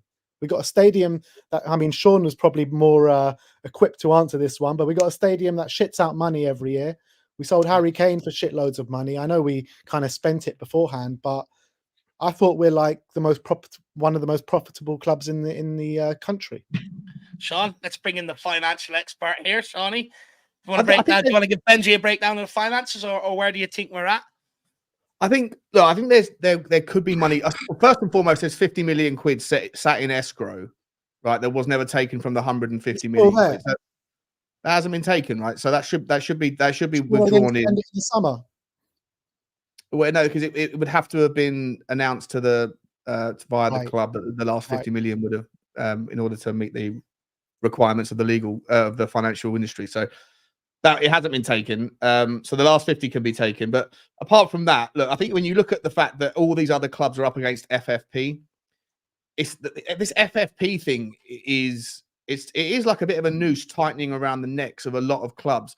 Manchester United are up against it. Newcastle are up against it. Chelsea, for sure, will be up against it soon. I don't know how they haven't already, but they're just doing clever accounting practices, buying lots of young players, selling, because if you buy young players in and then sell them on, then it costs you nothing on the FFP, but you get all the money against you on the back end. So, but look, I think Daniel Levy doesn't want to come close to it. And when you look back to the fan forum, the chief financial guy, the financial guy that was there, I'm not sure who it was it Todd Klein or someone, said, look, here's a picture of all of our spend since we moved into the stadium, and it equaled out to be about net 680 million quid over the 6 years. So that's about 120, 115 million pound a year, right? And just simple maths. That's about 25% of the 500 million quid, 450 million pound of revenue that we bring in. If we know that the ratio of our wages to turnover is about 50%, and you're adding on about 25% of your revenue as a net spend every year of the last 6, then you're hitting about 80%, give or take, of your revenue on the combination of wages and transfers, and that doesn't include agents' fees. Now, it's not as simple as that, but in a nutshell, when you look at it on paper, right now, as a football club, you're allowed to spend 90% or 80%, I think it is this year, and next year it's 70% of your net spend on your transfers and wages combined. And that's why I think that we've spent about, if you take out the Decky money and the Porro money, with about 70 million pounds spent in January, that's again about another 120 million pound, which is putting us right up against FFP. Now, no one's connecting Tottenham to FFP yet, but because we can't sell any of our players, apart from Harry Kane, we've had no historical track record of selling players for the last 6 years, then there's no additional revenue coming in to rebalance the books on your net transfer spend. And so that is the reason why I think that there's not that much money. Because of the proximity to FFP and the fact that we spend 50% of our wages and 120, which is about 25% of your revenue on things. I think it's more about FFP than it is around how much money's in the club. There is money in the club. I just don't think we want to push up against FFP like that. I don't know if that makes sense. Great. Yeah. Yeah. Look, it makes sense to me. I mean, I've been on about how, not being able to sell players. I do think it'll come back and bite us in the ass eventually. I've got two things on that though. First one, Shawnee, is there potential that 50 million could have been moved to pay for Kulu or Pedro Porro? Yeah, I think Ben asked that. It hasn't been withdrawn. If it had been withdrawn, they'd have to have made an announcement. Do you remember when they made the announcement originally? They said there's 150, and then around like 2 months later, they said that they're taking the 100 million of it. They haven't announced that they're taking the last 50, but in the January accounts that came out, when they first did the talk afterwards, Daniel Levy did say, because Ali Gold wrote it, Ali Gold said that Daniel Levy did promise that the last 50 would be withdrawn at some point, and they kicked back the deadline for which it could have been withdrawn by a year, which leads us into any time around now. So, I'm hoping that he's going to stick to his word. If he doesn't, then I'll be the first one to say, I'm someone who usually finds a reason to defend Levy, but I'll be the first one to say that's an absolute L for him, because you know what? There's an opportunity here. I know that I've just explained why Tottenham probably won't spend that much money, but you're usually competing with 5 or 6 other clubs. For the likes of Todibo, for the likes of whoever else, Lloyd Kelly, Liverpool are after him, Newcastle are looking at him. There's a lot of clubs that are looking at whatever talent is out there, but so many of our bigger club competition are up against FFP problems right now, and Tottenham aren't. That it actually allows Tottenham to steal a march and go and get business done in January that other clubs can't do unless they sell players. And given that January is a difficult window to do business, Tottenham have an opportunity to actually use the the window that they have, like the window in terms of in time, not just the January window, but the time window, knowing that Man United, Arsenal can't buy Ivan Toney unless they sell 2 players, right? Perfect example. So if Tottenham are looking at Ivan Toney, they could probably go and get that deal done in January if they wanted to without having to sell anybody. And Arsenal couldn't compete unless they sell Eddie Nketiah and someone else to make room on their FFP bandwidth. So there's an opportunity for Tottenham to get to do something, and we should take advantage of it, because if you don't do it now, then in the summer, people will have sold players and there'll be more bandwidth, and then you're competing again and you're pushing the price up, because you're fighting for the same, you're fishing in the same pond. That's the thing. That's where I'm at. It's like, look, off of the business model we operate under, I can understand why there wouldn't be that much money there in January to spend. It sort of makes sense. However, he's going to have to find money from somewhere and put it in, because it's a needs-must situation. And then again, it's trying to rectify mistakes from years gone by. So is there anywhere else where he can draw money from to be able to fund this January transfer window if needed then? Because I presume the finances you're speaking about is based, and all that is based off the model we operate under. But obviously, City and Chelsea and that spend beyond their means. Is there anywhere we can pull money from to put into the club and go and invest? Yeah, you take money. All Tottenham have to do, it's always on a 3-year rolling contract, right? So what Chelsea do is they amortize. Obviously, this is probably going to get boring, but they amortize players over the life. So if you buy a player for 100 million and you amortize it over 6 years, and it works out to be about 17 million pound a year against your number. If they then sell one of their youth players for 20 million quid, then that £100 million player is technically written off for this year. It's already netted off on this year because of the £17 million player that they have. Oh, I'll just turn my TV off. If Tottenham were to sell a youth team player, they would be able to. Come on, make my TV's turn off. If Tottenham were to sell a youth team player, they'd immediately expand their FFP framework, or they could just go and get more money from, like borrow money if they needed to. But there's money within the club. Tottenham have money in the coffers. They have about 280 million quid that sat in the coffers of the football club, so they can spend it.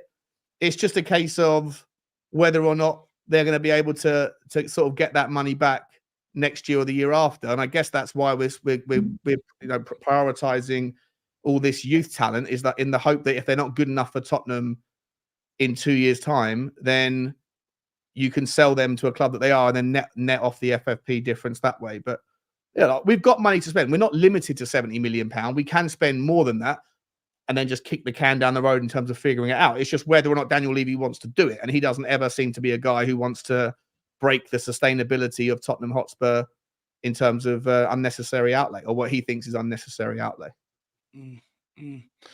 Yeah, look, I'd hope that. Look, we'll wait and see. I think he'd be making a run off his own back if there's no money there this January to go and improve the squad. Let's wait and see what happens in that regard. But thank you for that financial breakdown. Really actually enjoyed that, Shawnee. I do enjoy listening to the financials. I enjoy all sides of football, to be honest with you. So really appreciate that. But big up, Ricardo, my man. You sent us on a spiral there. You sent us on a big one there, Ricardo, off the back of your super chat. And we'll take this from Dermotron, and then I want to move into our Tottenham trying to copy the City group model. Dermotron says, for what I'm hearing, the Man United takeover could be on the brink of being called off due to the Glazers pushing back the announcement.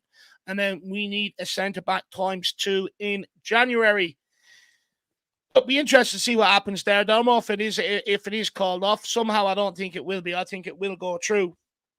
But look, let's wait and see. I mean, it was a bit of a weird sort of takeover in the first place anyway. So, I've no doubt, with Sir, what's he called, Jim Ratcliffe, he'll want to sort of take it on his direction. And he's got some of the Glazers still there. So I've no doubt there's going to be butting heads there and stuff like that. It'd be interesting to see how it goes. To be honest with you, I'd love it to implode and see them get relegated. That'd be brilliant.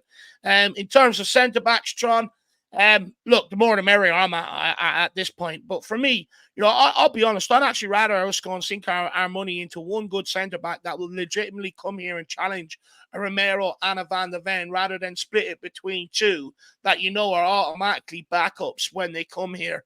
That's where I'm at with that, Dermo. But big up, my man. Let me know what centre-backs we're interested in. You get a bit of news, so let us know the centre-backs we're interested in. Big up, Tron. Really appreciate supporting people. Please get over and check out his channel. Now, I do want to move on to a topic here, boys. Of course, the Athletic done a brilliant article earlier on about the City-fication of Spurs. They point out that Porro was signed in January. Scott Munn, the chief football officer role, was newly created, and sort of brought him to Tottenham. The person that done the review that brought about, bringing in Scott Munn and people like that was Gilly King, an external consultant and former head of human resources of Man City. Of course, we hired Postecoglou, formerly of the Man City group. And then we also hired Simon Davies, who's now over the academy manager. We also hired him. So we are bringing in a lot of personnel from that City group and putting them into positions of power. John, we'll start with you on this one, my man. Why do you think Spurs have actively recruited so many from the City football group? Are we trying to mimic what they have, or are we simply just hiring the best in class to improve standards at Tottenham? Yeah, I mean, look, no idea, but for me, I've always said I do think that Scott Munn's eventual role will be to bring in the knowledge and the expertise and the experience of moving back into a multi-club ownership model. I think that, more than half of the teams in the Premier League, I think it's 13 or 12 teams in the Premier League now part of a multi-club ownership group. They did a vote for, I think it was last week, there was a vote that only 9 teams supported, and the vote was to ban teams in the Premier League that are part of multi-club ownership to be able to loan from within each other. Of course, it's like a turkey voting for Christmas. Why would the teams that are part of multi-club ownership vote for it? And so, you're going to have situations where teams like Newcastle now are not going to face the consequences of signing Tonali, because they can go and get the guy Ruben Neves or someone to come in from a club that's that's owned by the same thing. To be honest, like, you're going to get left behind if you don't have a multi-club ownership approach in years to come. And Daniel Levy and ENIC had they broke ground on multi-club ownership back in the 90s, when they were part of, when they had Rangers and Basel or Basel, however you want to call it, Slavia Prague, a couple other teams as well. And then because the rules changed, but they didn't break the rules, the line in the sand was moved across them, and then they had to then divest all their interests. And then subsequently, since then, multi-club ownership rules have loosened and loosened and loosened, and they're only going to get easier and easier for new clubs or for clubs with money to be able to do it. And there's so many benefits. Like, for what it's worth, there's hundreds and hundreds of examples of multi-club ownerships that have failed. Most of the time, it's when a club goes from one club to two clubs. And because then when you get to two clubs, the cons probably outweigh the pros. There's a lot of confusion, a lot of like disruption to the ecosystem, the synergies and the efficiencies and the economies of scale haven't really figured itself out yet. But if you can get through that second club and move to a third and a fourth and a fifth, if you can iron out all of the problems that you have with, some of the fan bases of the smaller teams in the pyramid getting annoyed with the changing of their brand and being seen as like a second-class citizen or whatever, if you can get through all that, the pros of multi-club ownership are phenomenal. You see Salzburg and Leipzig, do I think it was Sesko. I think the guy, like Manchester United put in a bid for Sesko for 55 million quid. It was rejected. 6 weeks later, Salzburg sold him to Leipzig for 20 million euros. Like, it's a disgrace, right? It's an absolute disgrace, but you can do it now. The rules are loosening up. They're supposed to be like Chinese walls in the way so that there's no conflicts of interest and that two different operations, but the rules are loosening. And so the benefits of, and I won't bore you with them, I'm sure you guys know about them, but there's so many benefits. And I think that Tottenham would be mad to not go into that at some point. And I think that's what Scott Munn's there for. So, yeah, I do think he's there for. That's why we've hired all the people and put them in a position of power. You think genuinely they want to create what the City Group have created?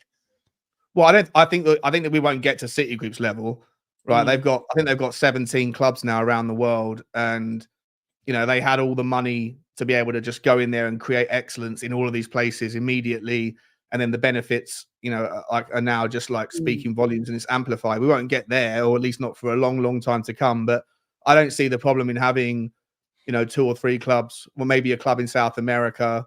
And once you get that structure in place, then it's far easier then to like have people in the area that are aware of what's happening at the grassroots level in South America, maybe someone in Eastern Europe, maybe someone in the Far East, just so that you have like a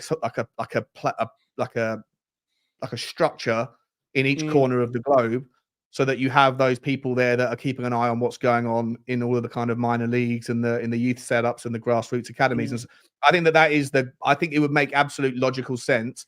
The stadium's now done, the infrastructure's in place, the training ground's done. If Daniel Levy doesn't have any intention to sell, then he has to do something new. And it's either going to be, he's going to lose interest and move off into the world of NFL and try and bring a club to London, or he's going to try and get some sort of new multi-club ownership thing. And because the rules are loosening, if you can't beat them, join them, is what I would say. And look, one of the benefits of that multi-club ownership is, you can, depending on where you have the clubs, you can bring in the best in class from all around the world, and develop them through them clubs and sell them on, a bit like what Leipzig do with Salzburg. That's what they tend to do. Ben, where are you at with it? Do you agree with Sean that we're actively looking to maybe try and recreate the City model? Because look, let's be fair about, they brought in the best in class. They brought in all the guys from Barcelona that built that dominant team through the noughties into 2010 and stuff like that. And then since then, they've gone on to bring experts in from other fields, gone on to purchase other clubs, this, that, and the other. And, they put the foundations in everywhere for success, and they're maintaining that success.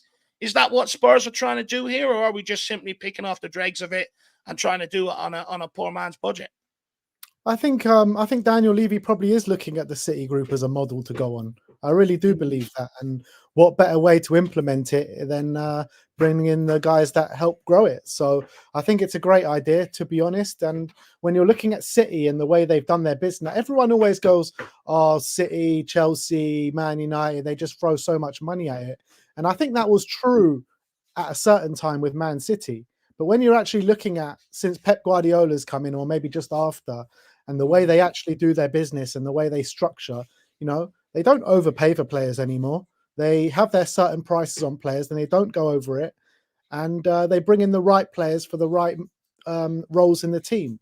And I think they've also sold on a lot of young players out of the academy in recent years to bridge that gap.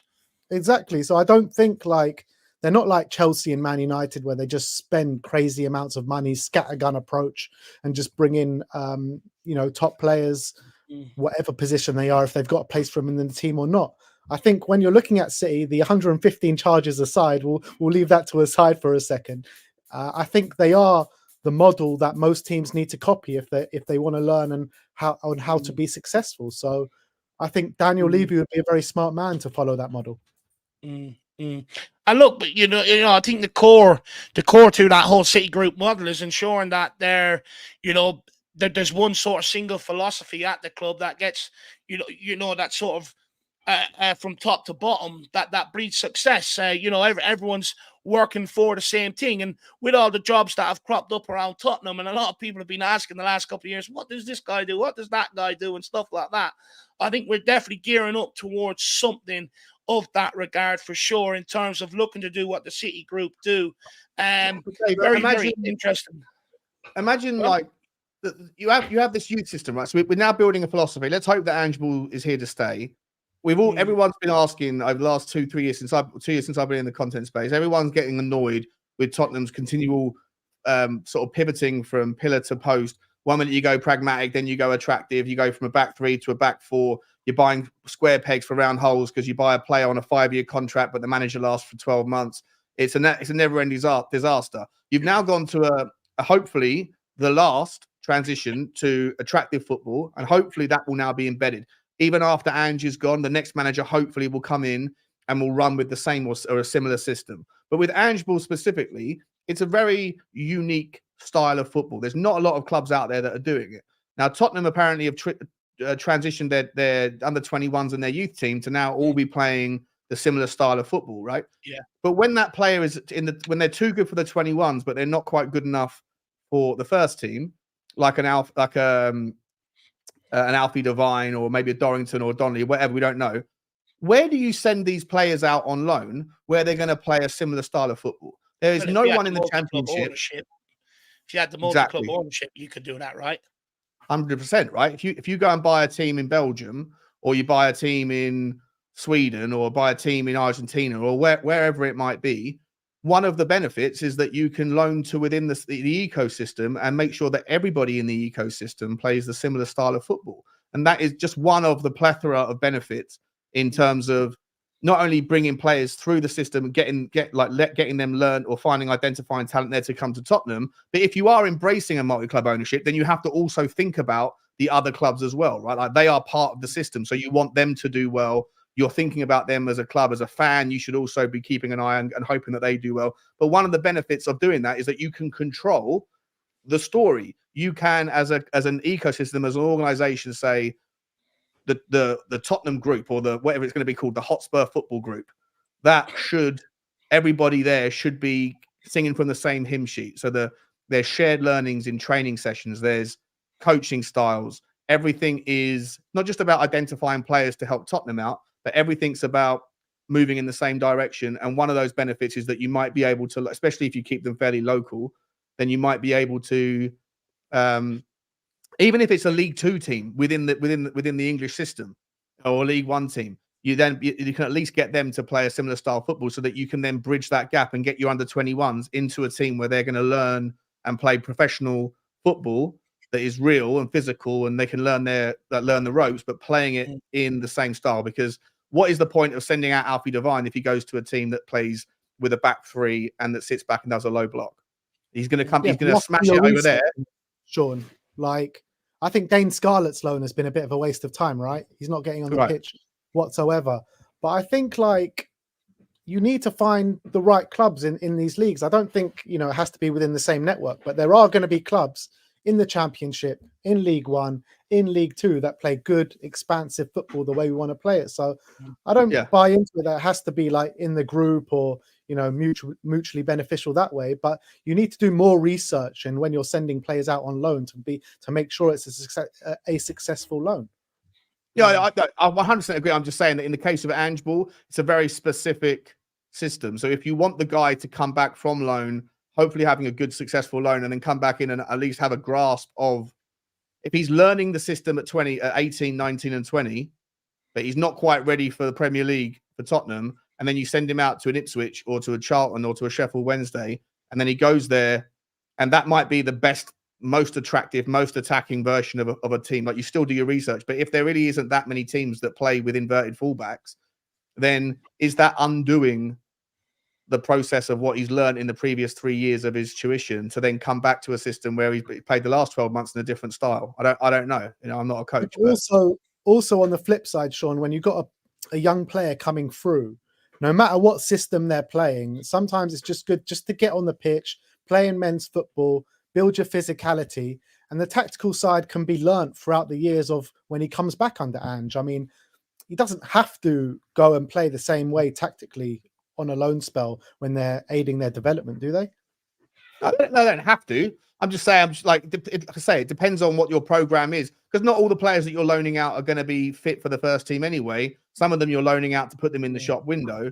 I'm just saying that in an ideal world, in order to create the seamless transition if you are teaching everybody at the 17, 18, 19 and 21 level, the Ange Ball method, if that's what we're doing, we're keeping consistency in the process, then if they are being loaned out with the intention, if you think that they're good enough to come back in and join the first team, I'm not sure Dane Scarlett will ever play many minutes for Tottenham's first team. I think he will eventually be sold. I think the same for Troy Parrott. I'm not sure about Alfie Devine. I think he's highly rated, but I think a lot of the players that we have on loan at the moment, there's probably not that much anticipation or belief that these guys are going to make it as a top 4 Premier League player yet. So maybe they're just being put in the shop window to be moved on for £10 million to pay for the next group of players that are coming through, which is another necessary part of the financial model. But for some players, I think that if you are training them on the Ange Ball model throughout their youth, then in the year before they come back to hopefully join the first team, you'd hopefully not send them to a club where they're playing massively different football. I understand what you're saying. It's not essential, but it would be a nice added bonus to be able to keep the method consistent. Does City do that? Do they like loan players within their group? I've never heard of it or seen it. Do they do that? Yeah, I think so.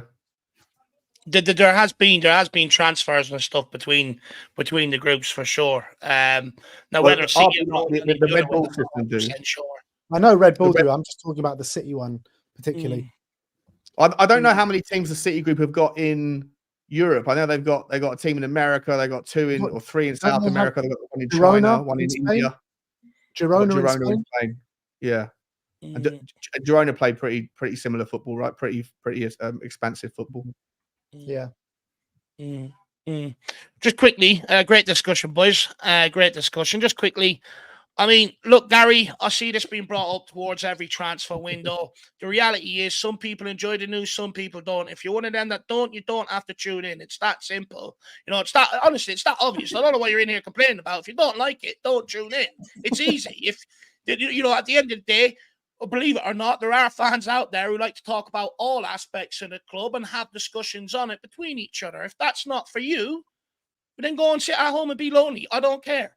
Pissed off now. That annoys me. Comes up to nearly every transfer window. It's an absolute joke. It's the same old rinse repeat. At least come up with something new, something different. It's boring.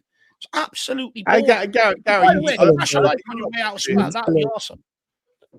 Sorry, Gary's not a member. Gary hasn't put in a super chat, so we're not making any money out of you specifically, Gary. Even if what you're saying is true, which it isn't. But you're getting this content for free, my man. So watch or don't watch, but like relax on the negativity. Just honestly, it's the same. Just come up with something new as well. It's the same old. Like, it's just boring. Anyway, where were we? So, yeah, look, lads, last maybe question on the City sort of footballing group. is there anything that Spurs can learn from City footballing group? Because although I agree we might try to replicate something similar, we're not going to put the funds in that Man City initially put in at the start in terms of players and stuff like that to bring success, to start bringing in more money, to implement everything that they have done. So is there anything that we can learn from the City footballing group and implement? Because obviously we're going to have to tailor what we're trying to do to our business model, right? I think there's a lot of things you can learn. Literally, like I said, just keep these 115 charges to the side. I heard there's a court case scheduled in about a year's time, which is like a joke. But anyway, aside from that, I think you can learn what we're learning already. And I think we're already implementing a lot of the things that we're learning in terms of getting all the youth academies and the youth teams to go in the same way, implementing the same style of football. Specializing each and every signing that they already made for a position in the actual team. I mean, everything that City are doing, I think should be taught in probably Harvard or in Cambridge or something, because I think they are literally the role model football club, the role model group to go on, where everything that they've done is geared for success, and they're bringing it and they're showing it to you every single year. So I think there's so many things, and every single facet of what they're doing you can learn from. 115 charges aside. Well, look, like I said, I think them 115 charges initially come from where did they get the money, the money to bankroll it. But Ben, just quickly before I move on to Shawnee, do you ever think you'd be saying that about the City football group? Well, I mean, yeah, because they've dominated this league for how long? The last 5 years.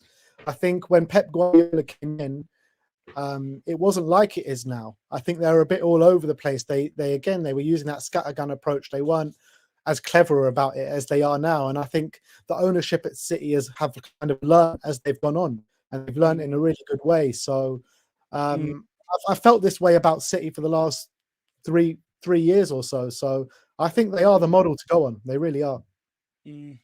Sean, would you agree with Ben? Have we already maybe took some things from the City model, and is there anything else you'd like to maybe take, or anything that we can learn from the City model?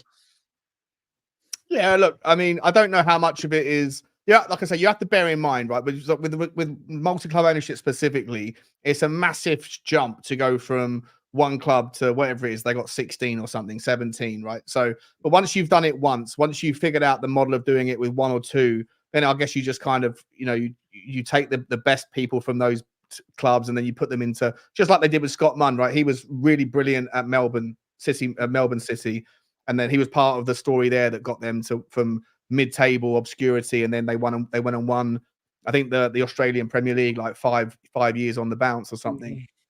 And so they took him from there and went, let's put you in charge of City Football Group Asia.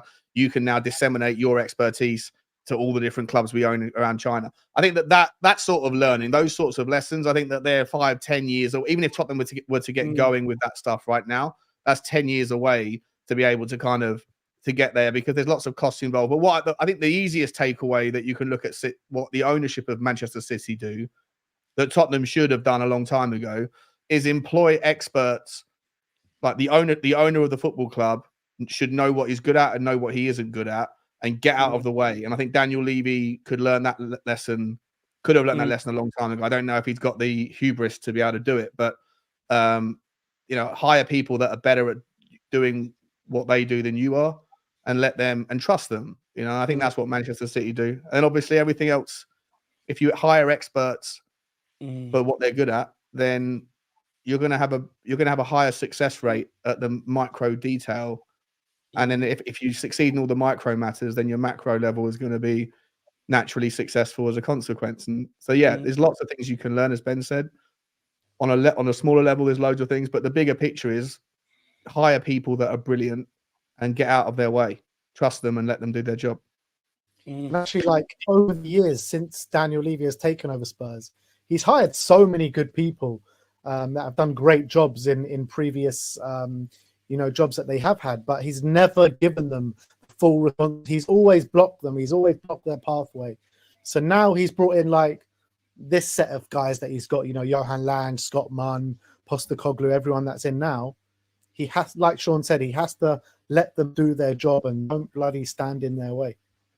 Yeah. For sure. Look, whether he can do that or not remains to be seen. You know, that we've had too many people sort of, Tim Sherwood, what's the guy from Brighton Barber, and people like that come out before and say that he has sort of stood in their way on decisions and stuff like that. So let's wait and see what happens, whether he can learn from that and whether he will. Go on, Shawnee. Just quickly, the last thing I'll say is, if Tottenham were ever to go and drop £100 million buying a team in India, or £50 million buying a team in India, do you think that the average fan at Tottenham would be happy that we're embarking on a multi-club ownership model, knowing that the benefits are not going to drip feed through to Tottenham for 5 to 10 years? Or are they going to sit there and say, that's 50 million quid we could have been spending on Santiago Jimenez? I think it'll be more the latter.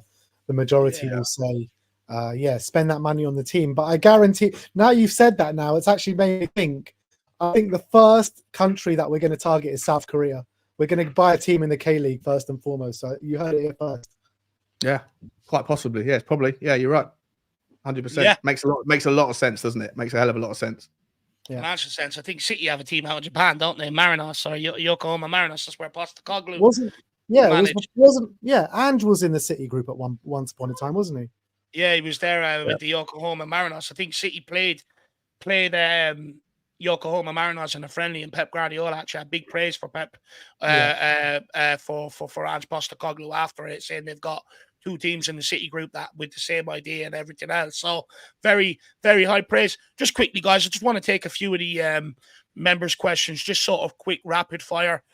Callum Roach says, with a roughly 100 million budget, pick a defender, midfielder, and attacker for January, he'd go with Costello, Lukeba, Federico Redondo, and Ivan Toney. Lukeba played. Sean, we'll throw this one to you. Didn't Lukeba go to Leipzig? Yes, he is at Leipzig, yeah. So he's not going to come, is he? Who were the other 2? Redondo? Yeah, Redondo and Ivan Toney.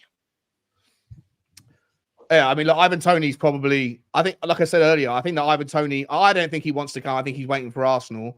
But I think that given that Arsenal can't sign him unless they sell a couple of players, and given that Chelsea probably are looking at Osimhen, I wouldn't be surprised if Tottenham could go and get that done, but it would probably chew up all the budget.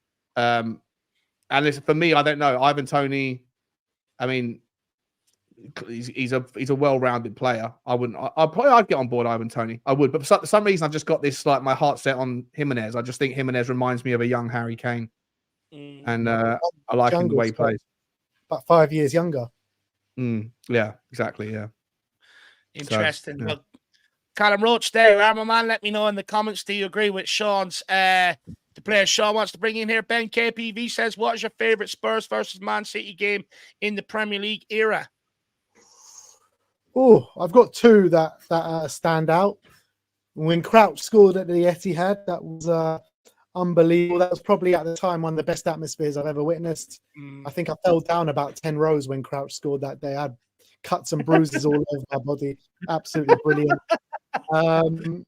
And the one in the Champions League quarter-final when that goal get disallowed in the last minute. I mean, I've never witnessed such scenes before at a football match. And it was like the very early stages of VAR as well. And it was like kind of my first experience of VAR. And to go from the emotion of being out the Champions League to being through in the space of like a few minutes, it was just really nuts. Yeah. Back then, did they have a was it the same as it is now, where like Man City are going crazy, but then in the stadium, did it just say like VAR checking offside? Was that all you saw? And then there was just hush and silence, and then it was like offside, and then everyone went mental. The whole stadium went absolutely mad. The stadium announcer announces the goal. And then after all the celebrations kind of calm down, they go, VAR check in process. Yeah. Unbelievable. That would have been amazing. That would have been awesome. Yeah, for sure. Sean, Jim, just a guy who loves Spurs. Are you worried if we lose the next 2 games? No, I'm not worried. Like worried in terms of what's going to happen this season. About the project. No, not at all. Like, listen, like I said earlier, if anything, losing to West Ham would be. I think there'll be a lot of grumbles. I think most people will accept if we lose to City. I think most people are expecting it. If we lose to West Ham at home, I think you'll get a lot of the kind of Levy out stuff will start again, and all of that kind of general. The first waves of discontent will start. But for me, nah. I'll critique the game. I will critique the game. If Ange did something stupid, he made terrible subs or whatever, I'll call it as I see it. But I'm not going to sit there and throw, and start to cast doubts over the project. I'm all in on Ange. I love the football. And for me, that's the most important thing. And I think everything else will come. Give it enough time. Fair enough. Fair enough. I agree with that. Moondog did have one, but he sent it in the super chat earlier on. So, we'll get someone else in. Stevie Fraser, Ben, he says, if you could bring one injured player back and guarantee he stayed fit for the rest of the season, who would it be? Ooh. That's a great question. Well, I would go for Mickey van der Ven. For me, I think he's imperative to what we're trying to do. I think he's a lot more important for us than Akuti Romero. I just don't think we have anyone that can do what he do. With that recovery pace, it's just so important for us playing the high line. So I actually would go as far as to say he's actually the most important player in our team. But yeah, look, interesting. Stevie Fraser, let me know if you agree with Ben on that one. Shawnee, the big. Can I throw in a curveball question just based on the back of that? If you had to pick one player from the current list of players that we have that are still fit, who is the last player of the current fit team that you would want to pick up an injury now? Suspensions included in that. Yeah. If you want, who is the last person, the person that you want least to miss any games, given of the players that are currently available? Sonny, for me. Dave, I think with Sonny out of this team, there's no goals in it, pretty much. So we need Sonny. If Sonny gets injured now, we are literally we're nothing, pretty much. We're nothing. I was going to say Vicario. Oh, that's another one. I mean, both of them, to be honest. I'd go Sonny, Vicario. Dozi's probably an honourable mention as well. I'd go with Vicario. Can you imagine? Got points this year. He got us a few wins over that run of 10 games with the amount of saves he was making. Yeah, I'd have to go with Vicario on that one for sure. Just imagine in that Chelsea game when we were down to 9 men and he was playing the high line. If he got one of those tackles, one of those slides just slightly wrong, and he was sent off and missed 3 games with a red as well, and you had to put Fraser Foster in goal. I mean, we're talking about dramas and crises now, but that would be an absolute shambles. Fraser Foster and Ange Ball would be a literal just an own goal waiting to happen every. So we've seen it in the Carabao Cup. Fraser Foster doesn't have the footwork to be able to play Ange Ball. It requires someone with very delicate feet, and Fraser Forster doesn't have that. He's got big 9-woods on the end of his legs. The big D. I'll bring in Hugo before I bring back Foster anyway. I think if Vicario was to get injured, I'd play Lloris over Fraser. No. Yeah. No, Ben. No way. No? No. Hugo Lloris is useless with his feet. Yeah, but so is Fraser Foster, to be fair. Exactly. Yeah. At least Hugo Lloris has shown once upon a time he can sweep. But at least Fraser Forster has shown us now that he can save a ball. Can he though? I genuinely think if you lost Sonny, you could at least put Decky up there. You could at least put in Veliz. You could at least you've still got something you can do with some sort of talented football player. If you lose Vicario, I mean, we might as well just hang up just talk off the 3-0 sort of concede every game. Irish power, Josh Keeley, lad, bring him in. Yeah, if Vicario gets injured, we should all just put on our channels just a constant message saying, "See you next season," and that's it. No more content. Or we just bring that bus in that everyone's traveling to the City game in at the weekend. Bring the bus in. Could do that either. Just a couple more quick fire question, guys. The Big D. It's been a tough few weeks and injuries and bans. I doubt we will get the points this weekend against. Is there a question here? Yes, there is, against City. But I believe when Romero's back, we can concentrate on getting a few points on the board. It's all about getting to January window, not too far away, top 5, from top 5. It wasn't much of a question, but thoughts. Big fan of all three shows. So he's saying, been a tough few weeks in that, but if we get Romero back, get a few points on the board, and it's all about getting to the January transfer window, not too far away from the top 5, which, you know, could end up getting you a Champions League qualification come the end of the season. Ben, you're nodding your head. Would you agree with that? Yeah, I do agree with it. And then I think I said it. I think I remember having this conversation with you guys on the show last week, where once we get past this really difficult run, once we get past that Newcastle game, I think we can go on a run. I think we've got players that can hurt the other teams. I think we can keep out certain teams from the other end. So I think up until after the Newcastle game, up until April, I think we can pick up loads of points. I don't have any question about it. So I'm very confident that after the Newcastle game that we could go on a big run. Sean, do you share the same confidence as Benji? Yeah. To be honest, I actually think that Newcastle United are beatable at home. I think that away they're same as Villa. I think Aston Villa away is ridiculous, one of the hardest places to play in European football, I'd say, at the moment. But I'd extend the same credit to Newcastle at St James's Park, but both of them on away from home, I think that they are nothing like as competent. So, like I say, I think we're better than Aston Villa. I think we'll be better than Newcastle on the day, whether we take our chances. So, yeah, I think once we get past after City, I think okay, we've got a good enough squad to be able to with Romero returning. I think we're still good enough to be able to get results. I'd say that the harder of the next 3 after City, the hardest game for me will be Forest away. Yeah, that will be tricky. They'll have a good setup against us, and they beat us last year in the cup and that as well. But look, for me, I don't think we were too far off last year. You know, I think the last 10 games we sort of fell away from it completely. But look, injury crisis and that. Get Romero back. Hopefully, you'll have somewhat of a competent defense. Get a few points on the board, and I think from January onwards, when we start getting some of our guys back, I think we'll kick on again and get back to where we were at the start of the season. Big up the big D, my man. Really appreciate the question. 2 more. We'll throw this one at you, Benji. Sean Maddox, what is your ideal front 3 for Spurs? You can include injured players. And what attacking player would you sign in January? Oh, ideal front 3. I think it has to be Kulu's son Johnson, to be honest. I don't see a better ones than that. I think they're our best 3 in the squad.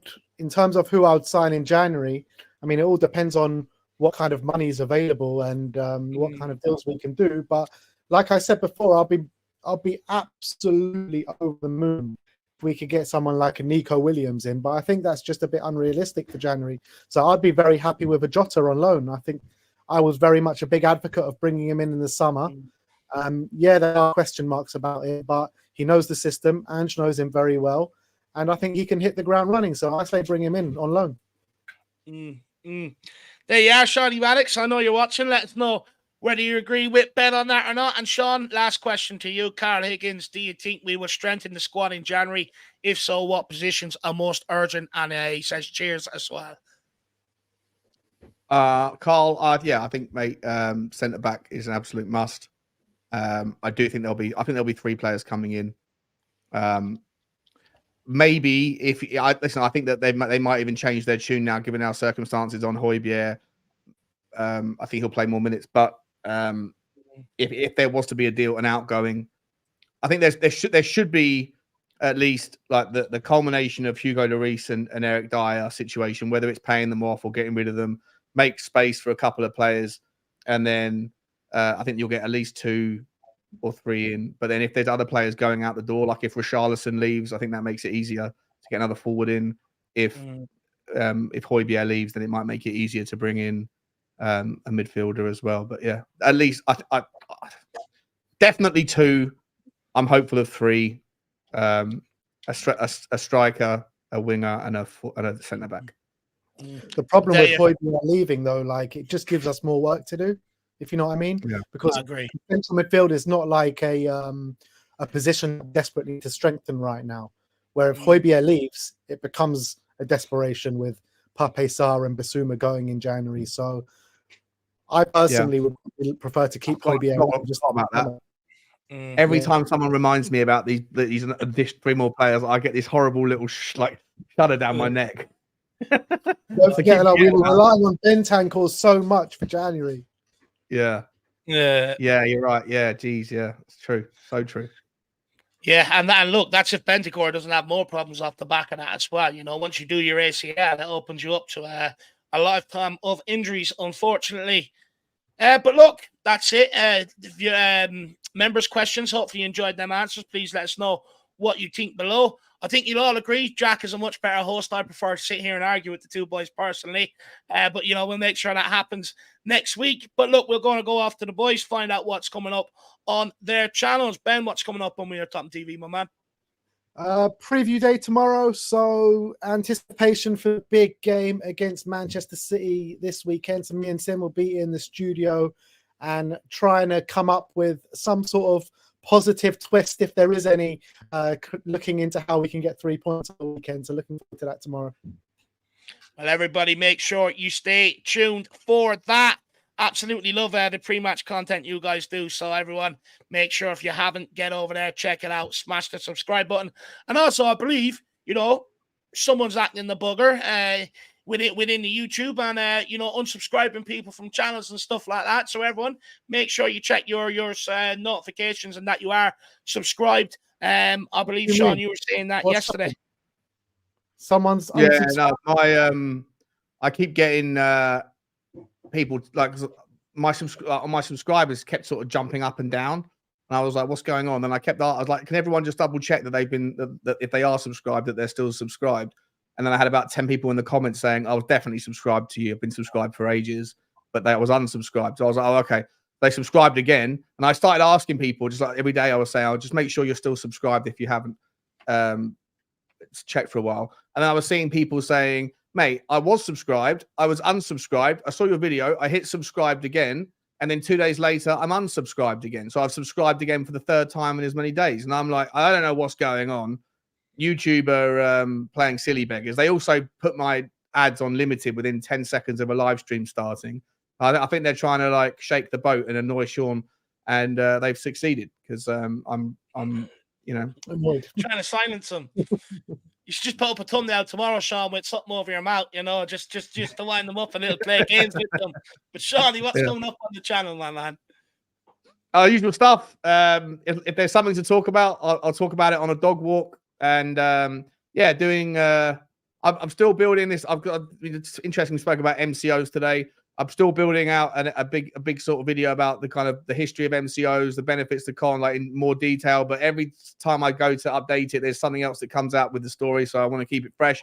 And also, Dave and I are starting next week. We're going to do twice a week. We're going to be doing a show that's multi-streamed to both this channel and to the Spurs Talk Show. So you guys will be seeing a lot more of my face on the channel here.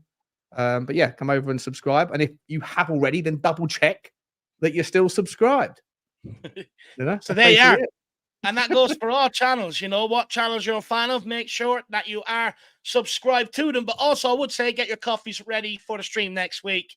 You know, I'm certainly going to need it. It's going to be an early one as well. So make sure you check out for them next week. But also coming up here, myself and Jack, we've got a few things coming out tomorrow. Of course, then match day content Saturday and Sunday. So stay tuned for that. But that's it from us. Hopefully you guys, everyone else out there has enjoyed the stream apart from Gary. Hopefully you all enjoyed it. And we'll see you all back here tomorrow. As always. Apart from that bloody person that had Sol Campbell in there and his legacy number next to it, he needs to get a ban as well. Yeah, kick him out. Actually, he had a go at me underneath my podcast earlier as well, actually. Yeah, so, you know, yeah, he needs to go. You too. Solus Campbell. But look, guys, that's it from us. As always, come on, you Spurs. Oh, no, sorry. First of all, how rude of the big dog. I mean, I apologize. First of all, thank you very much for tuning in, everybody. Really appreciate your time. I know 6 o'clock, it's awkward. People are getting in from work, having dinner, going off to the gym, soccer practice, kids, etc., etc., etc. So I really do appreciate you giving up your time to tune in. Also, a massive thank you to everybody who chooses to support the channel through channel memberships and super chats. Really does mean a lot. Massive thank you to all of you today. As always, come on, you Spurs. In the mighty Ange Postecoglou, we trust. We never stop. Come on, you Spurs. Up the Spurs.